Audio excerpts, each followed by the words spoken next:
Olá, estamos dando início a mais um programa Debates Le Monde Diplomatique Brasil, uma iniciativa do jornal Le Monde Diplomatique Brasil, em parceria com a TV PUC, com o canal universitário e com a TVT, a TV dos Trabalhadores. Hoje nós vamos tratar das Big Techs e o que elas andam fazendo no mundo inteiro e particularmente no Brasil. Recentemente nós tivemos, ainda estamos tendo, um embate da plataforma X do Elon Musk com o governo brasileiro, com a justiça brasileira. O Telegram, que é outra, tem problemas também legais em outros países. Quer dizer, e a União Europeia está querendo fiscalizar essa coisa. De fato, as plataformas, será que elas extrapolaram o seu papel de intermediário? O que está acontecendo com essas plataformas? Que papel elas estão tendo hoje nas eleições brasileiras? Bom, para discutir essas questões, que são candentes, nós convidamos um especialista que eu vou apresentar para vocês agora. Quero apresentar o Ergon Kugler. Ele é bacharel em Gestão de Políticas Públicas pela USP. Ele tem mestrado em Administração Pública e Governo pela Fundação Getúlio Vargas, um MBA em Data Science Analytics pela Universidade de São Paulo e é pesquisador do Instituto Brasileiro de Informação em Ciência e Tecnologia, o IBICT. Ele colabora como monitor do debate político no meio digital, com o Observatório Interdisciplinar de Políticas Públicas, com o Grupo de Estudos em Tecnologia, Inovação e Gestão Pública, com o Grupo de Trabalho de Estratégia, Dados e Soberania de Grupos de Estudos e Pesquisas em Segurança Internacional. Ele coordena, em parceria com o GT Praetorium Data, o projeto de análise e caracterização de comunidades brasileiras de teorias da conspiração e redes desinformativas. Faz parte da Coalizão de Direitos da Rede, da Sala de Articulação contra a Desinformação, da Rede Nacional de Combate à Desinformação. E não vou falar mais, embora esse currículo seja mais extenso. Já está qualificado, Ergon. Muito obrigado por estar aqui com a gente.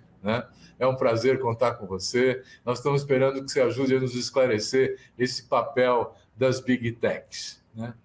Tem uma expressão que você usa, como enfrentar a ditadura das Big Techs. Ora, que ditadura é essa? Você pode esclarecer para a gente? Bom, é um prazer estar aqui conversando, apesar de ser um tema que não é tão feliz às vezes, mas uma alegria estar aqui nesse espaço, Silvio.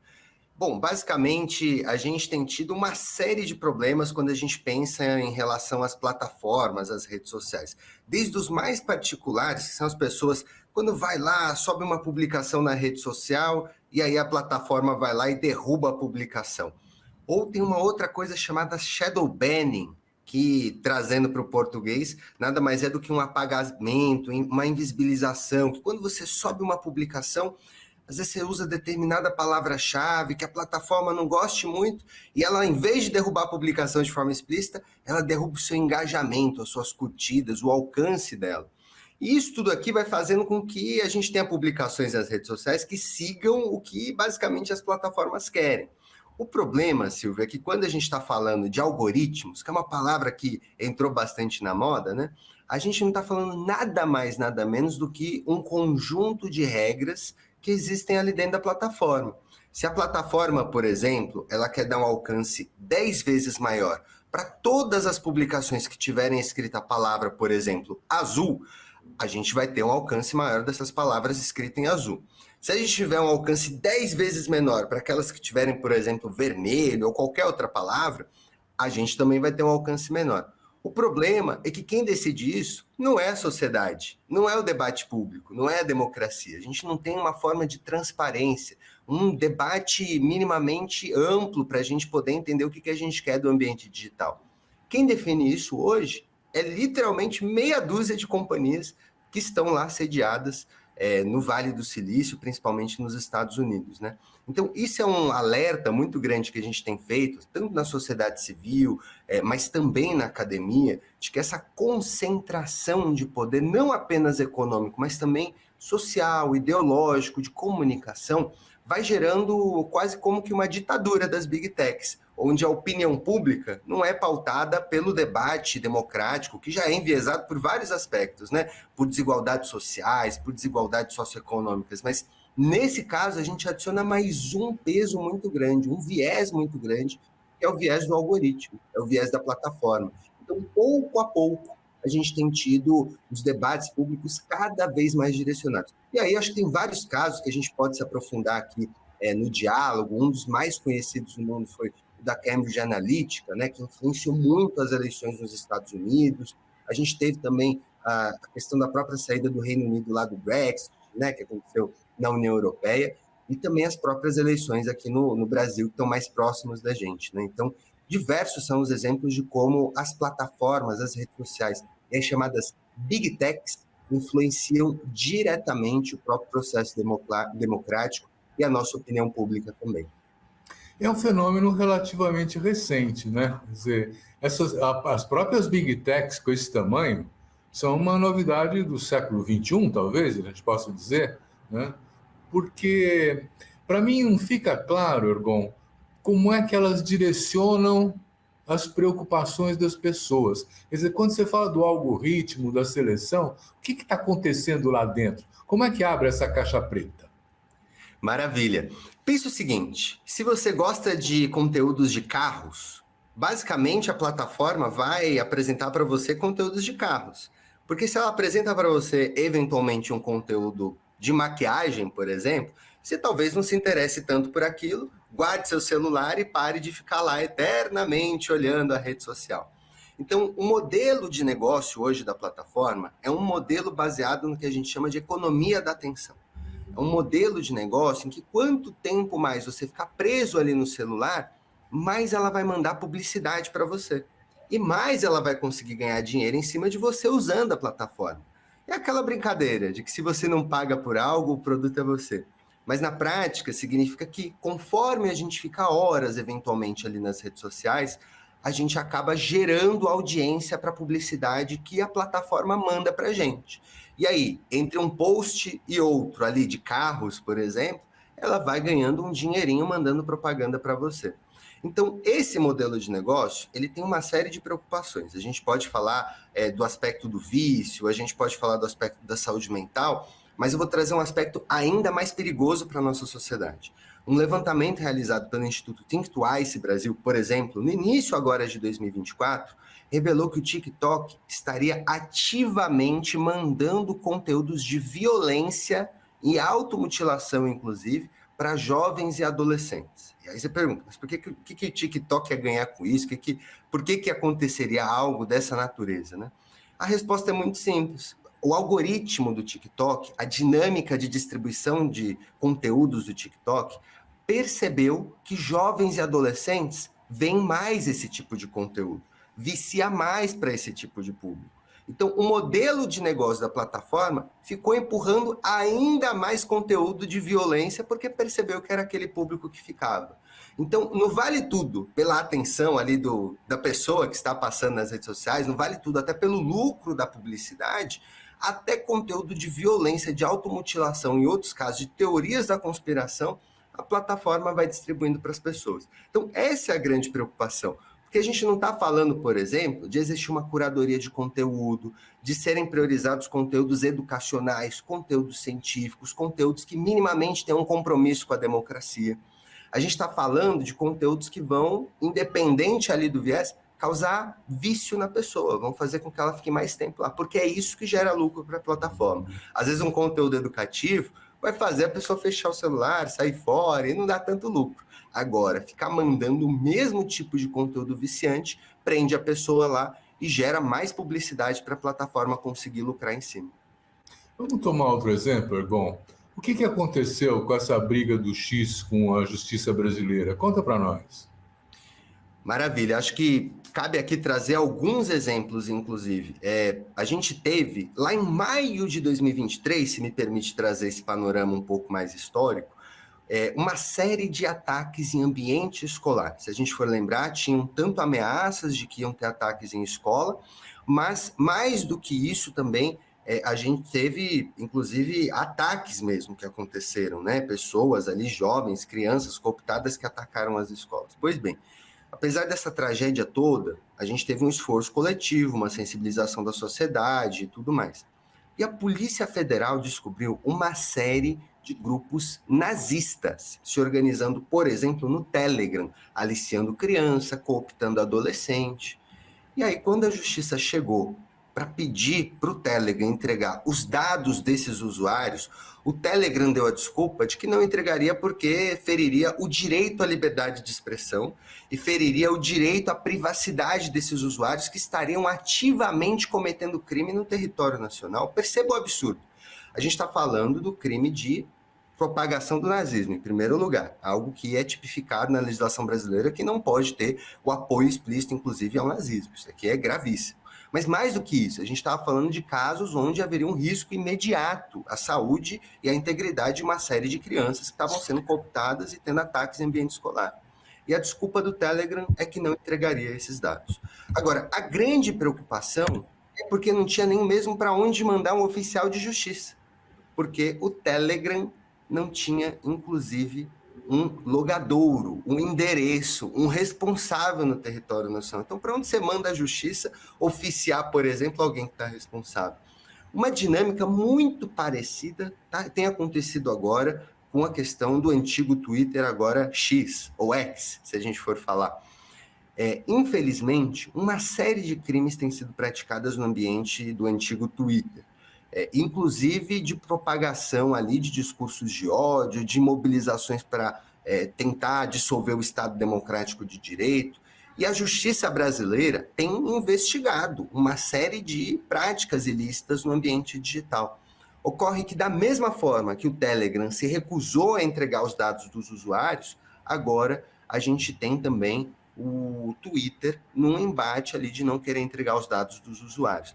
A diferença é que o Elon Musk, inclusive, politizou, polarizou esse debate numa defesa ideológica, né? Então, quando é algo que interessa a ele, ele compra a briga e mantém o usuário na plataforma.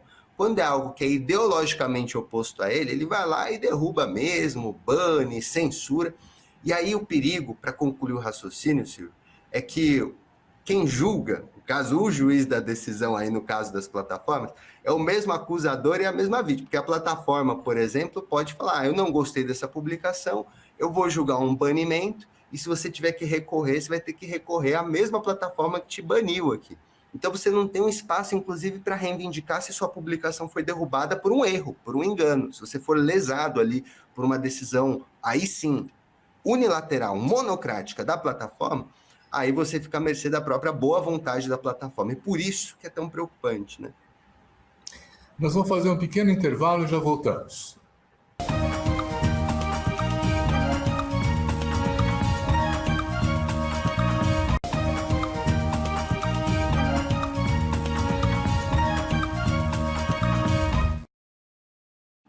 Eu acho que seria interessante a gente identificar de que plataformas nós estamos falando, não é?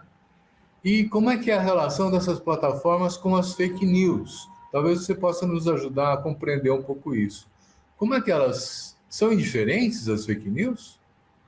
Eu acho que é importante a gente até explicar o que é a tal da fake news, porque hoje em dia a gente ouve esse termo em um monte de lugar, e aí o que eu mais ouço, até de parlamentar, é o seguinte, mas quem vai decidir o que é fake news e o que não é? Quem vai decidir o que é desinformação e não é? Vai ter um Ministério da Verdade, vai ter alguma coisa do tipo? E não.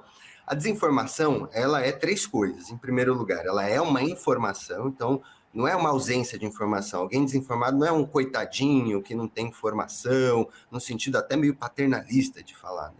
Então a desinformação, ela é uma informação, só que ela é uma informação falsa ou tirada de contexto. E em terceiro lugar, o mais importante, a desinformação é uma informação falsa tirada de contexto com a intenção de desinformar. Então, por trás de uma peça ali que a gente recebe, uma imagem, uma montagem, um absurdo na rede social, geralmente tem alguém tentando ganhar alguma coisa com isso. Tem um exemplo que é muito explícito, um tal de detox vacinal, dióxido de cloro.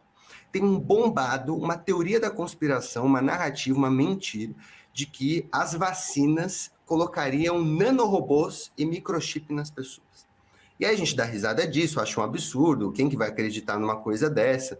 Só que por trás dessa desinformação, e aí que está a intenção de quem produz um negócio desse, por trás dessa desinformação, começaram a vender frasquinhos de dióxido de cloro, cloro de limpeza industrial, para mandar as pessoas tomarem 3 gotinhas, por exemplo, antes de dormir à noite, para supostamente tirar os nanorobôs e os microchips que estariam no organismo delas. Então, por trás de um terrorismo social, de uma desinformação, de uma mentira, de que as vacinas teriam nanorobôs e microchips, começaram a vender do outro lado um frasquinho milagroso para tirar essas questões do seu organismo. Mas mais do que isso, começaram a vender infoprodutos de e-books, livros, sobre as suas formas ali melhores de tomar o dióxido de cloro, começaram a vender cursos online sobre as práticas de como se produz o dióxido de cloro, ou seja, cria-se todo um mercado, uma cadeia de consumo em torno de uma mentira quase que engarrafada, nesse caso do dióxido de cloro. Então, esse é o grande perigo quando a gente fala de desinformação. Tem gente que ganha dinheiro propagando mentira na internet. E aí são vários outros casos. Teve uma condenação, inclusive recente, na justiça, agora em 2024 mesmo, no início do mês de setembro, virando de agosto para setembro, em que 2 cientistas que fizeram um vídeo na internet dizendo que parasitas não causariam diabetes, porque parasitas não causam diabetes é causada pela insuficiência de insulina e uma série de outras questões, inclusive de consumo, de hábito, enfim, de saúde, ou às vezes hereditária, mas bombava essa narrativa de que parasitas causariam diabetes. Elas fizeram um vídeo explicando, parasitas não causam diabetes. E aí teve um cidadão que decidiu processar essas 2 cientistas, porque ele alegou que não só teve a imagem dele exposta, mas que ele teve perda financeira porque ele deixou de vender lá os cursos de desparasitação, deixou de vender os produtos dele de tirar parasitas do organismo. Ou seja, de fato existe um mercado de pessoas que ganham dinheiro com a mentira na internet. E para fechar... Bom, mas tem a questão aí, o papel da plataforma, porque você está falando de um usuário da plataforma, né? E exatamente, para esse raciocínio, qual que é o papel da plataforma?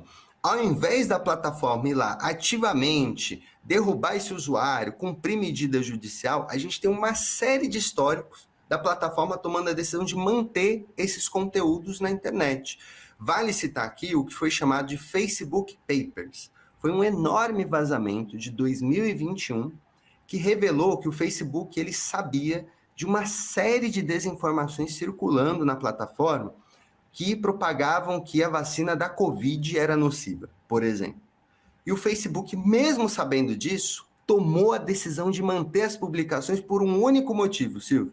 Porque essas publicações foram impulsionadas pelos usuários. Os usuários pagaram dinheiro para o Facebook para conseguir ter um maior alcance. Qualquer usuário pode pagar. Você vai lá no impulsionar, chamado ali de tráfego pago, você impulsiona um conteúdo. Mas quando você tem uma desinformação que gera dano na saúde, deveria ter o mínimo de responsabilidade da plataforma de moderar isso, de não deixar o dinheiro fazer aquela mensagem nociva chegar mais longe. E o que o Facebook Papers, que foi esse relatório que vazou em 2021, revelou é que a alta cúpula do Facebook tinha noção quantitativa do quanto a desinformação estava dando de lucro para o Facebook e mesmo assim tomou a decisão de manter. E aí são vários outros exemplos, desde esse do TikTok que eu trouxe no começo, de violência sendo propagada na rede e mesmo assim o TikTok mantendo conteúdo, até esses outros casos de grupos neonazistas ou propagando desinformação ou vendendo dióxido de cloro na plataforma do Telegram. Em resumo, para fechar o raciocínio, a gente está falando de usuários que lucram com isso, que vendem produto, vendem soluções milagrosas, mas quem lucra mais ainda é a plataforma, porque ela ganha o percentual lá em cima da publicidade, do usuário, de todo mundo que está ali dentro consumindo, e mesmo assim, na maioria dos casos, a gente vê as plataformas mantendo esses conteúdos sempre online.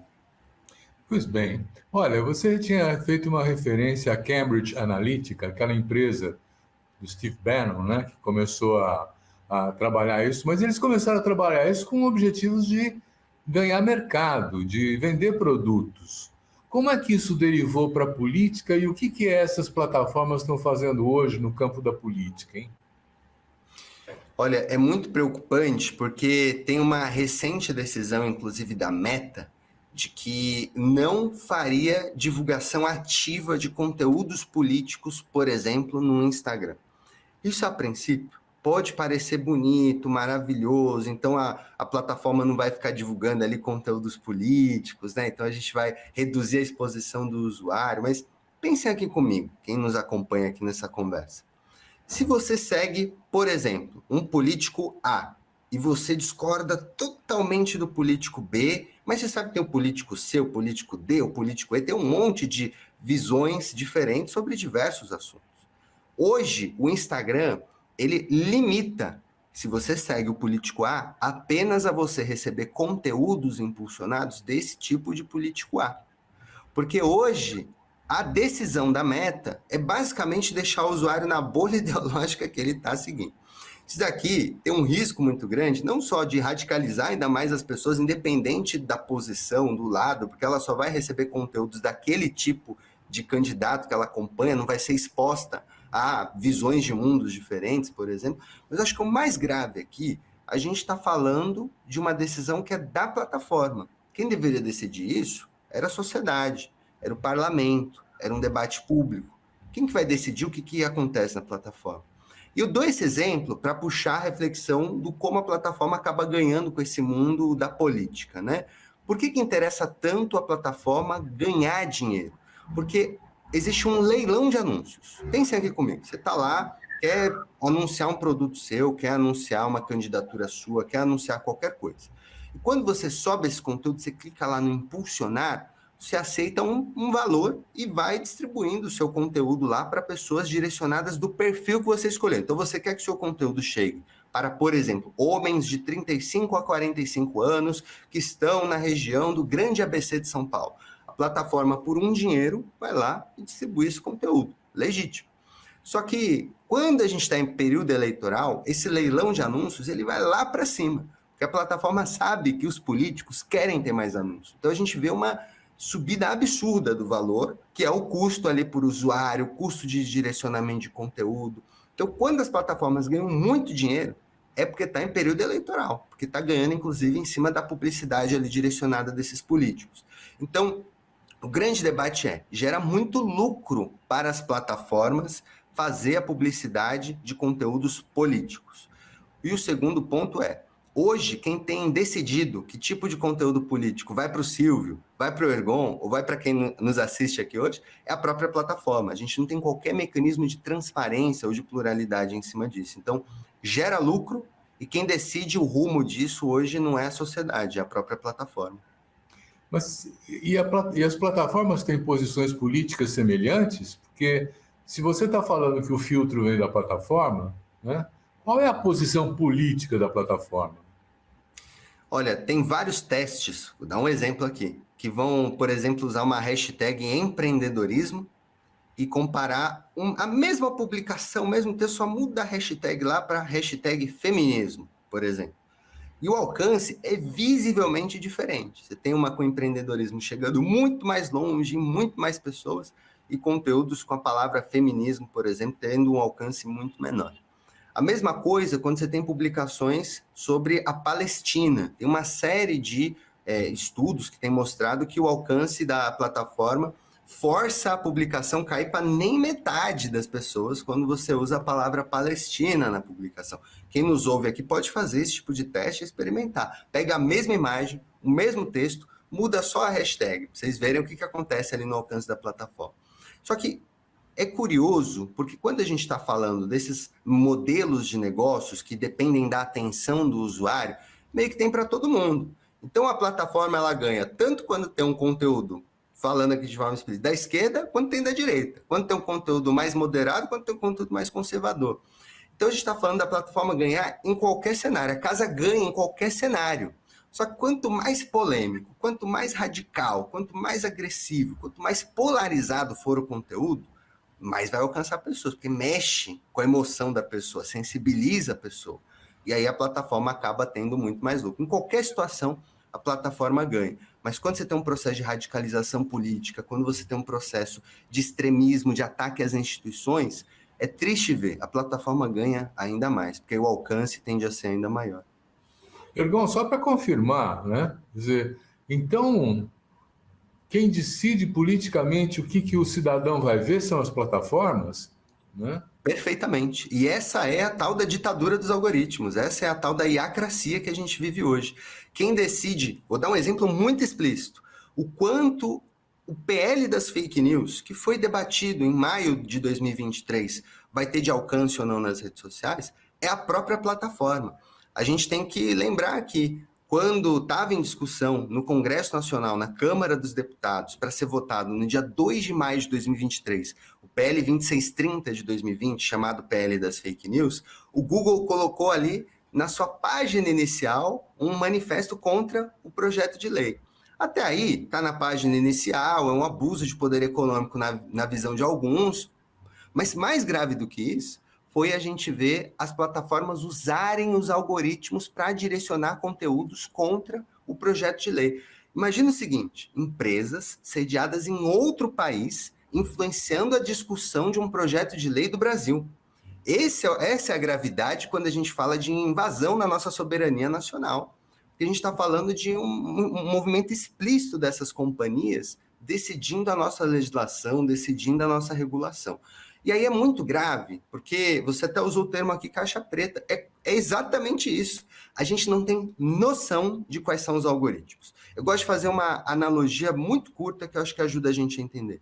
Imagina um país em que tem uma constituição que é secreta. Somente o presidente da República e meia dúzia de ministros sabem o que está escrito nessa Constituição. Ia ser um absurdo, porque a gente ia sair na rua, Silvio, a gente não ia saber se pode atravessar no sinal vermelho, no sinal verde, a gente não ia saber a regra, nem ia ter acesso à lei, nem ia ter acesso à Constituição. Só que hoje, no ambiente digital das plataformas, é quase como se fosse um país com essa Constituição secreta. Porque a gente não sabe se a gente fizer uma publicação com um post tal, se a gente vai ter mais ou menos alcance. Se a gente defender uma ideologia tal, a gente vai ter mais ou menos repercussão. O que a gente sabe é especulação em cima do que ela entrega de volta, porque a gente não tem um relatório de transparência dos algoritmos. Elas não prestam conta sobre o que faz uma publicação ir mais longe ou menos longe. E a gente tem basicamente um mistério, uma névoa em cima do que de fato ali é decidido. Quem decide hoje, para resumir, são as plataformas e em completo segredo que elas colocam como se fosse modelo ali secreto de negócio, né? Completo segredo que a gente, enquanto democracia, não tem poder de decisão de, por exemplo, falar conteúdos educacionais, científicos, positivos deveriam ter mais alcance, conteúdos nocivos de automutilação deveriam ser banidos. A gente não tem. Quem decide isso é a plataforma e se a gente não segue os termos de uso, ela nos pune sem a gente nem ter noção de quais são esses conteúdos. Bom, nós estamos falando de empresas como a Meta, como Google, né? Quer dizer, que valem trilhões. Hoje em dia elas são mais poderosas do que muitos países, em termos de comparar o PIB desses países com o faturamento dessas empresas, né? Então, tem toda uma dúvida se é possível que os governos nacionais venham, de alguma maneira, a disciplinar essa ação, né? O dono do Telegram foi preso na França, né? Nós temos o Elon Musk brigando com o Supremo Tribunal Federal, a União Europeia está preocupada com isso, né? Tem meios de controlar a ação dessas plataformas ou hoje em dia elas deitam e rolam? Olha, é imprescindível, e isso é um pedido amplo da sociedade civil que se organiza nessa questão de democratização da comunicação, de direitos do ambiente digital, de direitos na rede, que é imprescindível a gente ter a aprovação do PL 2630 de 2020, que já há 4 anos é discutido no Congresso Nacional e hoje, infelizmente, foi engavetado pela presidência da Câmara dos Deputados. Só que eu gosto de trazer alguns números para a gente refletir sobre esse poder das Big Techs. A gente está falando, só no ano de 2023, de um lucro de 327 bilhões, com B de bola, de dólares. Um lucro não é faturamento. O lucro é o que você faturou, você pagou todas as despesas e depois sobrou no fim do mês ali, né, para poder pagar os associados, né, quem ganha dinheiro com aquilo. O lucro anual das principais Big Techs acumulou 327 bilhões de dólares em 2023. É quase R$1 trilhão, se a gente for fazer ali mais de R$1 trilhão, a conversão para a nossa moeda. E isso aqui é um absurdo, a gente está falando quase do PIB brasileiro, né, ali sendo utilizado por meia dúzia de companhias que estão mandando na decisão pública. E aí há um ponto importante sobre a questão da regulação, que é o seguinte, Silvio. A gente já tem a lei, o ato de serviços digitais que foi aprovado na União Europeia. Então, hoje a União Europeia, desde o começo desse ano, tem a validade de uma legislação que rege sobre a regulação econômica e social dessas plataformas. A Alemanha, dentro da União Europeia, tem uma legislação específica. A França tem uma legislação específica. Fora, a Austrália tem uma legislação específica. O Canadá, a mesma coisa. O Reino Unido também tem.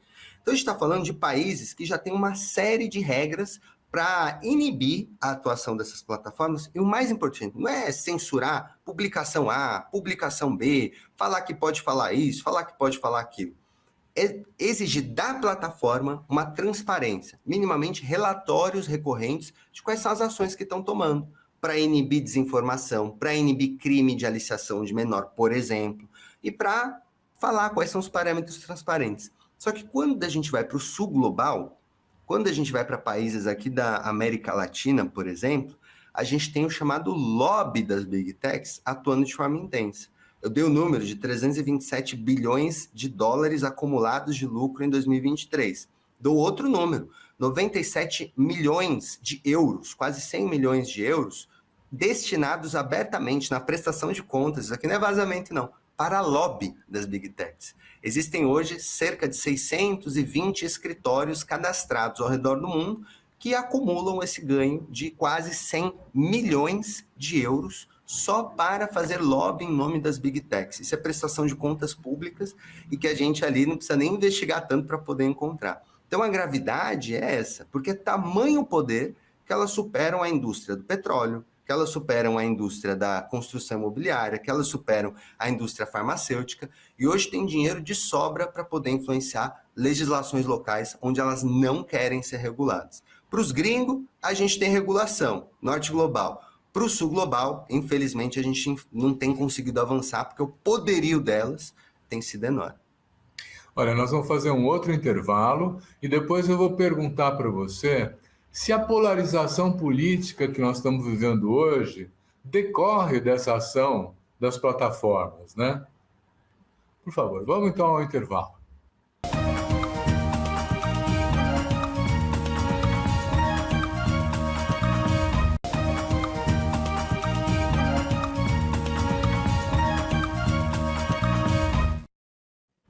Ergon, a gente vê por toda parte, nos Estados Unidos, o Trump e a Kamala, aqui o bolsonarismo e o PT, enfim, quer dizer, tem polarizações em todas as sociedades hoje muito mais marcantes no campo da política.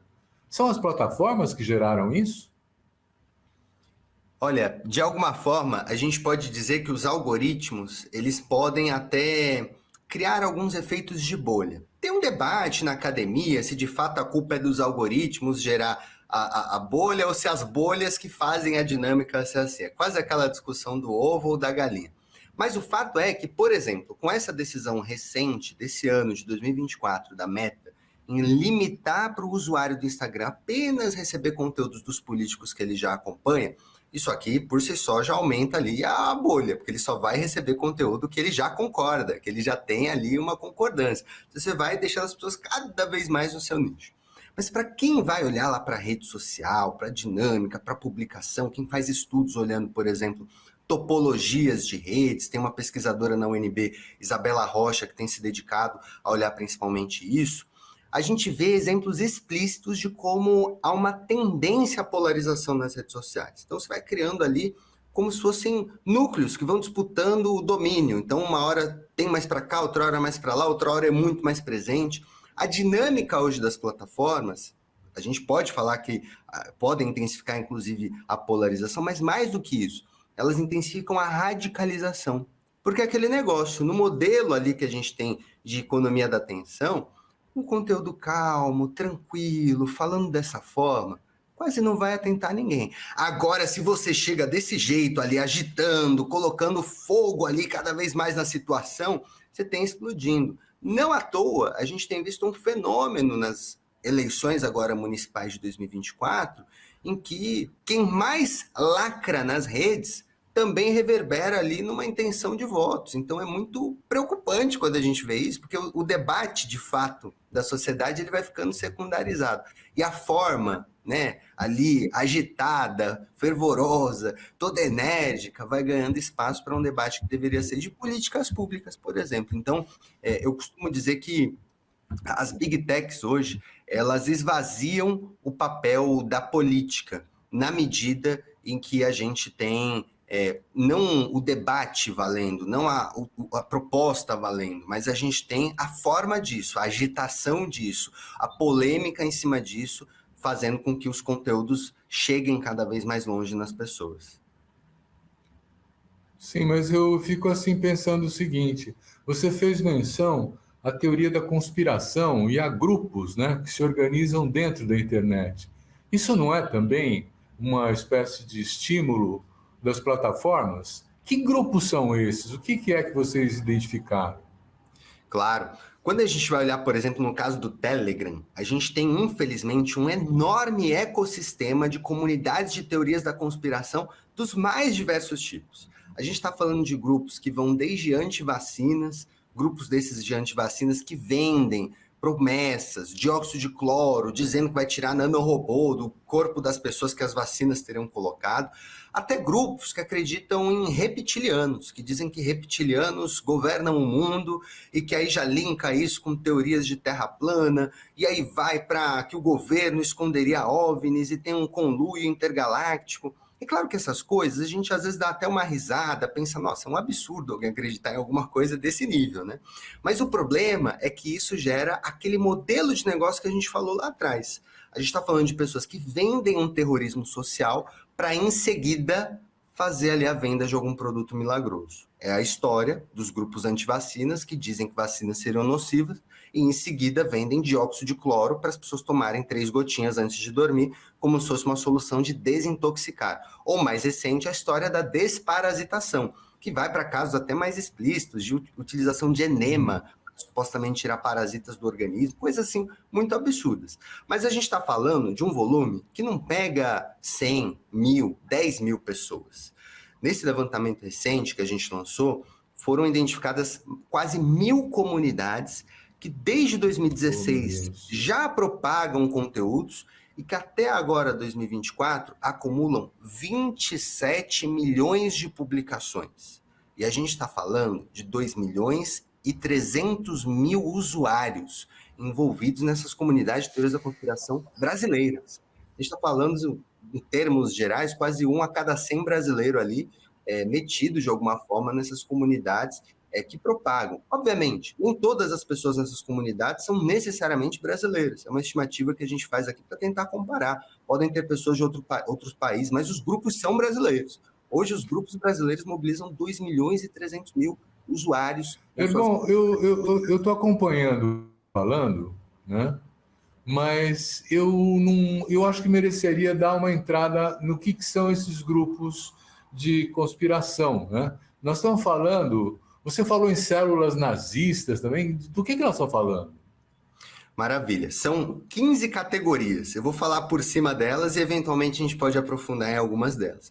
Então a gente tem em primeiro lugar os grupos anti-ciência, que são grupos que vão negar desde a teoria de Darwin, que eles chamam de teoria abstrata, de teoria exagerada, e alguns vão até falar que a gravidade é uma mentira. Aí a gente pode se aprofundar nesse absurdo, se você quiser dizer. Outros grupos vão ter o que a gente chama de anti-agenda woke.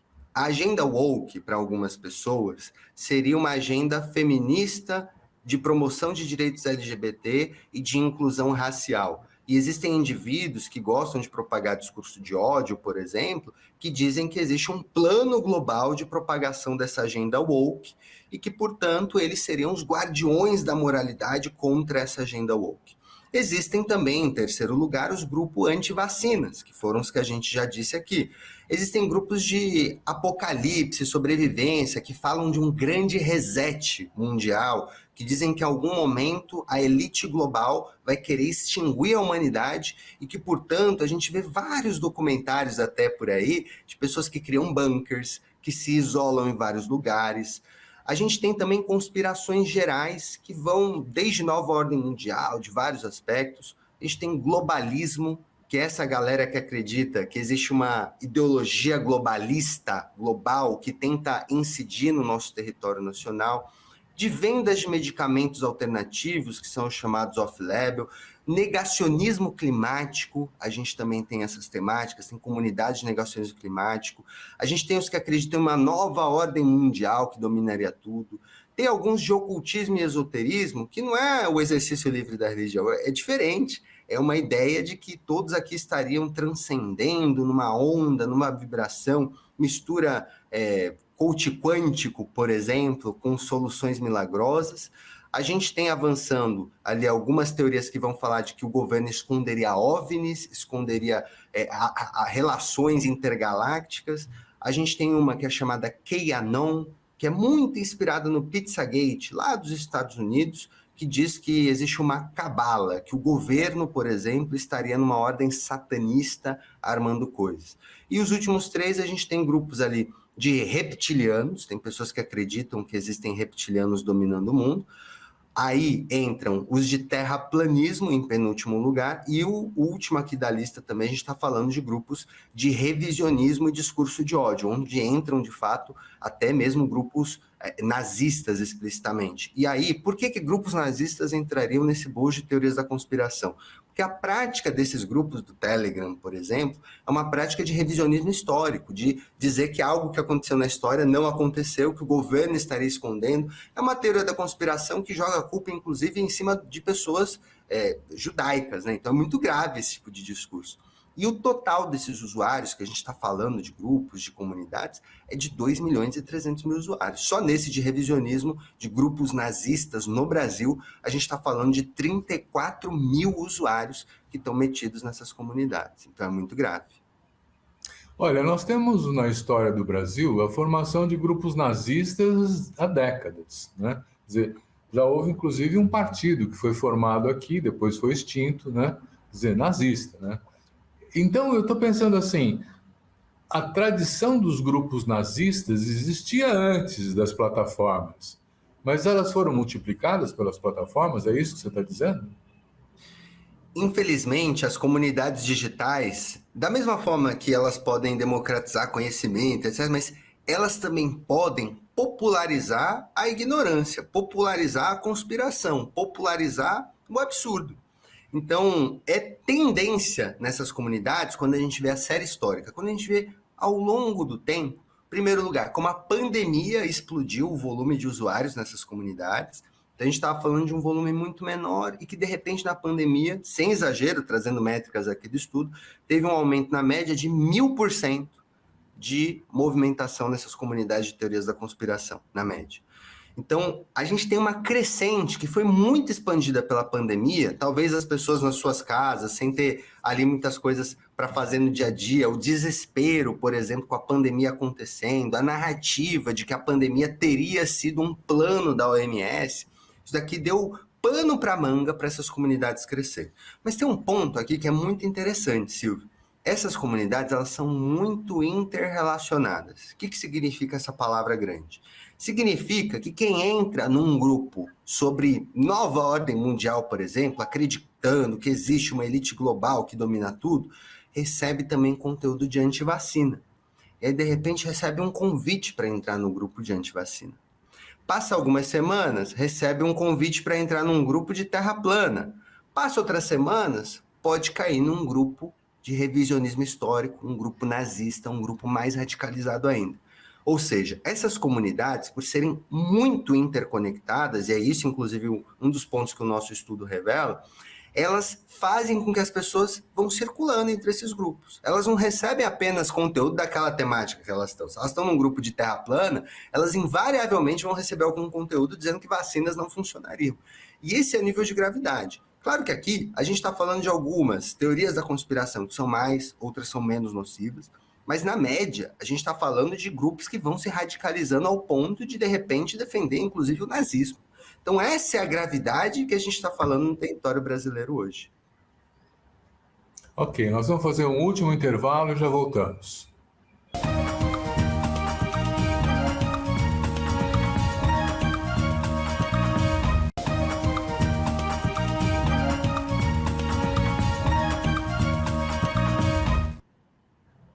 Eu queria trazer para hoje essa discussão, né? Quer dizer, nós temos alguns elementos para avaliar a ação das plataformas nas eleições atuais no Brasil? Olha, é interessante notar a questão do timing. Quando a gente vai ver essa discussão, por exemplo, do Elon Musk e tudo mais, foi no dia 17 de agosto que o Musk fechou o escritório do antigo Twitter, atual X, no Brasil. Isso foi um dia depois do início das eleições municipais. Claro que aqui a gente não tem como deixar explícita a vontade dele, dizer o que ele pensou quando ele fez isso.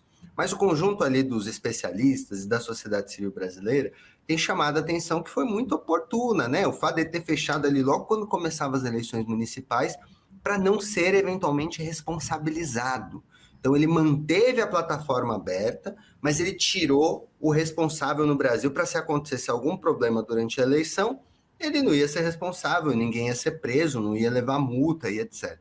E foi nesse contexto dele tirar a representação do Brasil que em 30 de agosto, alguns dias depois, a gente teve a decisão do Alexandre de Moraes para poder banir a plataforma no território brasileiro, e que em 2 de setembro foi a decisão colegiada, o conjunto ali do Supremo decidiu, né, para além da decisão individual do Alexandre de Moraes, pela suspensão da plataforma, porque ele tirou o representante, ele tirou o escritório do Brasil e não tinha uma responsabilidade ali, inclusive jurídica, em cima de qualquer problema que acontecesse na plataforma. Só que, independente disso, a gente tem essas outras ações das outras plataformas. Obviamente, tem plataformas que acabam sendo mais parceiras ali a nível de governo federal. A gente vê, por exemplo, curiosamente, o TikTok, num diálogo até mais aproximado com o governo federal, fazendo algumas ações ali, se colocando à disposição. Mas tem outras, por exemplo, que sequer aparecem para a mesa de conversa, como é o caso do Telegram. O Telegram nunca apareceu em nenhuma mesa de diálogo com o governo federal e com a própria Justiça Eleitoral para poder pensar ações que previnam ali disseminações de conteúdos nocivos ou eventualmente até criminosos, né, para a sociedade brasileira. Então, eu diria que as Big Techs, apesar da gente chamar de Big Techs e apesar da gente falar sobre essa responsabilidade que elas deveriam ter, elas não são um monolito. A gente tem Big Techs que até se abrem um pouco mais para o diálogo, como é o caso do TikTok, mas a gente tem Big Techs que nem se importam em comparecer em reuniões de negociação, como é o caso do Telegram e como é o caso do antigo Twitter, atual X. Eu vou fazer uma pequena provocação, né? Quer dizer, da mesma forma como a televisão aberta, como os grandes jornais, eu acho que nas plataformas não tem nenhuma posição progressista, né? É tudo meio conservador demais, né? Com certeza. E se a gente vai ver até esses exemplos das hashtags, do uso de palavras-chave e tudo mais, vai punir quem usa feminismo, vai punir quem usa Palestina, vai punir quem usa palavras ali específicas. E quando a gente traduz isso para as eleições, imagina que grave, uma candidatura que eventualmente traga essas palavras vai ter o seu alcance reduzido na plataforma. E uma candidatura mais de direita, mais até bolsonarista no sentido radical, pode ter seu alcance impulsionado em alguma medida. Claro, diversos estudos vão olhar quanto a isso em termos mais numéricos, mas a percepção assim, empírica, concreta, que a gente consegue ter é essa. O quanto quem lacra no radicalismo, na anti-instituição, indo para cima, polarizando e etc., infelizmente ganha mais palco na rede social. E aí o jogo, Silvio, que já é desequilibrado, porque quem tem mais dinheiro ganha mais espaço na eleição. Quem tem mais poder ganha mais espaço na eleição. Quem tem uma ideologia alinhada com as plataformas, mais de direita, ganha mais espaço também nas eleições. Então é muito grave isso, porque a gente está falando de mais um peso que torna ainda mais desigual a nossa chamada democracia. É por isso que se acusam as plataformas de ter manipulado a decisão do Brexit, de ter influído na eleição dos Estados Unidos, mesmo já de Bolsonaro aqui, né? Quer dizer, elas têm esse poder. E existem algumas falas de criar uma regulação internacional para essas plataformas. Isso está caminhando? Olha, existem muitos esforços ao redor do mundo, inclusive para discutir que se a gente tem fronteira entre os países, quando a gente entra na rede social não existe fronteira nenhuma. E aí está o grande risco. Imagina o seguinte, uma sala do Discord, que é outra plataforma que a gente nem comentou aqui, mas que foi alvo de uma série de investigações da Polícia Federal após serem o palco de articulação para ataques em ambiente escolar. As salas do Discord, elas podem ter um servidor, um host aqui no Brasil, mas pode entrar gente de outros países e mandar quanto conteúdo quiser, não precisa de um passaporte para entrar ali numa sala que é de outro país. Então, de fato, existe uma característica que não dá para a gente colocar fronteira nesse debate.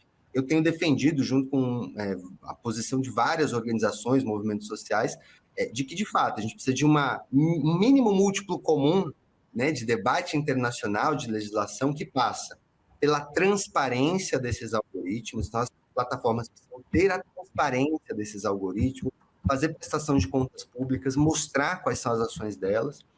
Inclusive, elas precisam ter responsabilização. Se elas ganham dinheiro impulsionando o conteúdo, elas precisam se tornar responsáveis por esse dano potencial quando elas tomam a decisão de manter esse conteúdo. E um debate que é muito importante, por fim, que é um terceiro, é a questão da liberdade de expressão, Silvio. Essa questão de regulação de plataforma, que a gente fala de regulação das redes sociais, não tem nada a ver com censurar publicação A, com censurar a publicação B. Tem a ver com o seguinte: a liberdade de expressão vai até a vírgula em que um crime é cometido. Nem mais, nem menos. Se a pessoa não está cometendo um crime, ela fala o que ela quiser na rede social.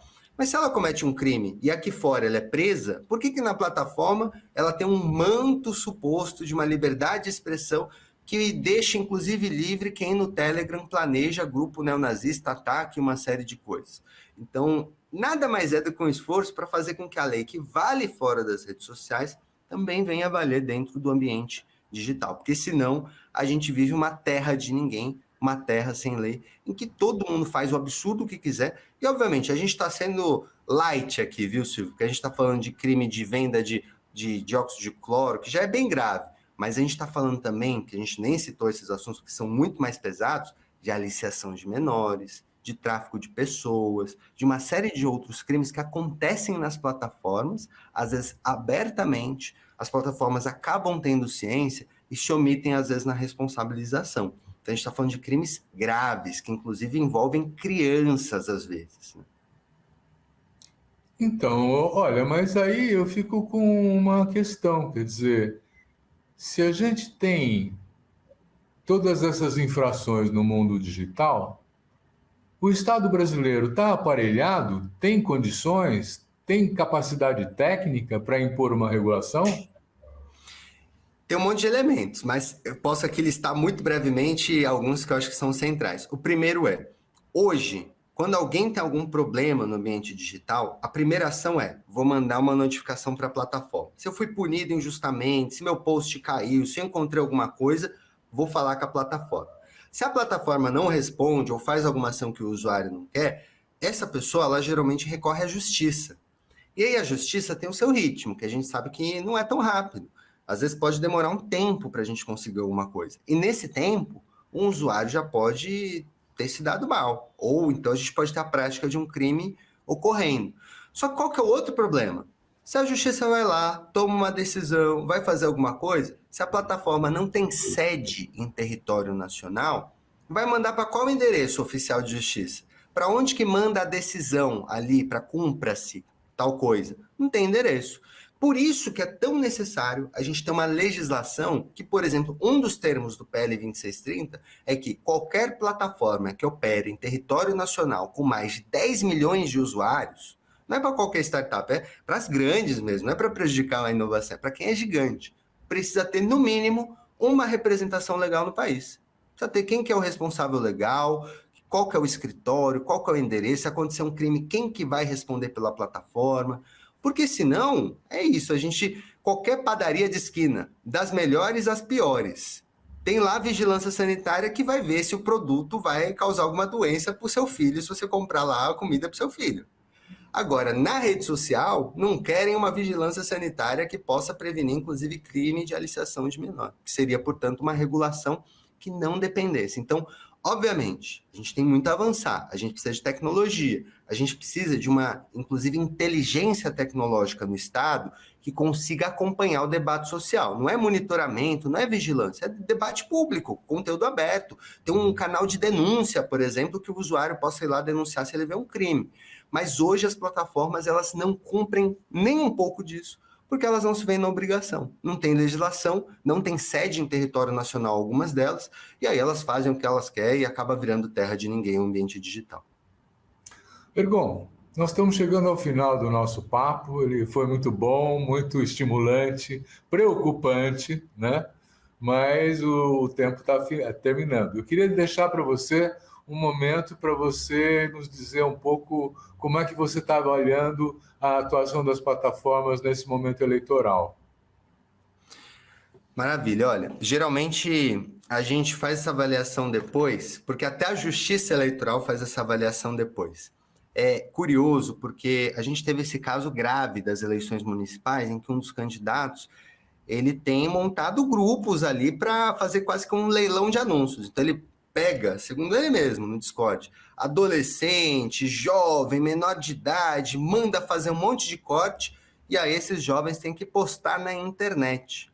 E aí, quem tiver melhor alcance, maior visualização, aí ele vai pagar um prêmio, é quase que um ranking. Esse tipo de situação nunca aconteceu no cenário brasileiro para a justiça eleitoral, por exemplo, conseguir reagir. Então, esse é o grande impasse que a gente vive na era digital. Porque se antes demoravam 10 anos, 20 anos, para surgir uma nova demanda para a justiça eleitoral ficar de olho, agora surgiu o cavalete, agora você tem não sei o quê, agora o panfleto é eletrônico. Não, agora de uma eleição para outra, tem 10 inovações que surgem e a justiça precisa acompanhar.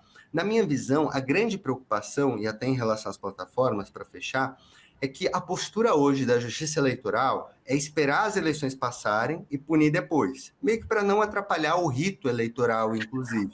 Mas eu acho que essa dinâmica ela tem prejudicado o rito eleitoral. A gente hoje tem explícitas utilizações de abuso de poder econômico, como essa do candidato em São Paulo, que tem ali feito leilão, basicamente, com um adolescente para poder ter maior alcance nas redes sociais. Muito bem. Eu quero agradecer muito ao Ergon Kugler pelo papo estimulante e preocupante que nos coloca e agradecer você que nos assiste, dizendo semana que vem tem mais. Obrigado.